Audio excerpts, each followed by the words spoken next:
আমাদের একটা নৈতিক দায়বোধ আছে, একটা নাগরিক দায়িত্ব তাদের উপর আছে, একটা রাজনৈতিক অঙ্গীকার আছে। আমরা সেই অঙ্গীকারের মানবিকতার জায়গা থেকেই তাদেরকে দেখতে গিয়েছিলাম। আসলে তাদেরকে এখনো দেখলে খুবই খারাপ লাগে। একজনের পায়ের 4 ইঞ্চি, 6 ইঞ্চি, 8 ইঞ্চি হাড্ডি নাই, শুধু গুস্ত আর চামড়া ঝুলে আছে। অনেকে প্যারালাইজড হয়ে গেছে, অনেকের বডি শুকিয়ে গেছে। একটা ছেলে, তার বাবা এসে বলল যে আমার একমাত্র ছেলে খুবই খারাপ অবস্থা, না দেখে যাবেন না। ওখানে একটা হাসপাতালের 7, 8 এবং 9 তলা পুরোপুরিভাবেই এ রোগীদের জন্যই নেওয়া হয়েছে। সরকারের দায়িত্বভার গ্রহণ করেছে, ইন্টারিম সরকারের সময় তাদেরকে প্রেরণ করা হয়েছে। এমবিসি থেকে লোকও নিয়োগ আছে, কিন্তু এই লোকরা তো চাইলেও কিছু করতে পারবে না। এমন কিছু কেস আছে, এগুলার কোনো জবাব নাই। এমন কিছু ঘটনা আছে, এগুলার কোনো রিমিডি নাই। তারা কিন্তু এই অবস্থায় হয়তো দেশে ফিরবে। এর মাঝে একজন, সে বলল যে 1 সপ্তাহের ভিতরে আমার এই পাটা কেটে ফেলবে। একেবারে ক্লাস 9-এর ছেলে বলেই সে কেঁদে দিল। কিছু করার নাই। আমরা তাদেরকে শুধু সান্ত্বনা দিতে গিয়েছিলাম, তাদের কষ্ট আমরা ভাগাভাগি করতে গিয়েছিলাম, তাদেরকে এবং তাদের আত্মীয় স্বজনকে আমরা সান্ত্বনা দিতে গিয়েছিলাম।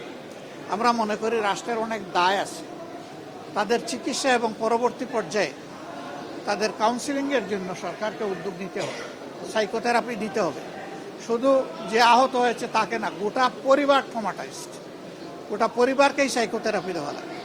অনেকে এখনো ঘুমাইতে পারে না, সারা রাত সারাদিন সজাগ, ছটফট করে বিছনার মধ্যে। আমরা সেই দেশের যারা চিকিৎসা সেবায় নিয়োজিত তাদের সাথে কথা বলেছি, তাদেরকে আমরা খুবই আন্তরিক পেয়েছি।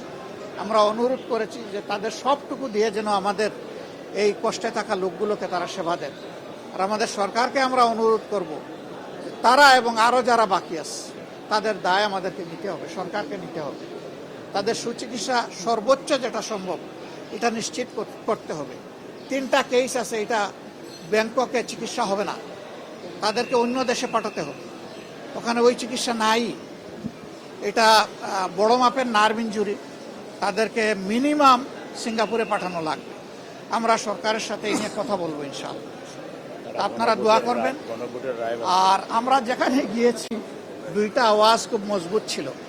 আমরা প্রবাসীদের সাথে যখন বসেছি, তারা বলেছে আমাদের অনেক প্রবলেম আছে, কিন্তু আমাদের একটা দাবি খুবই জোরালো, এটা হলো গণভোটের রায় যেন বাস্তবায়ন হয়।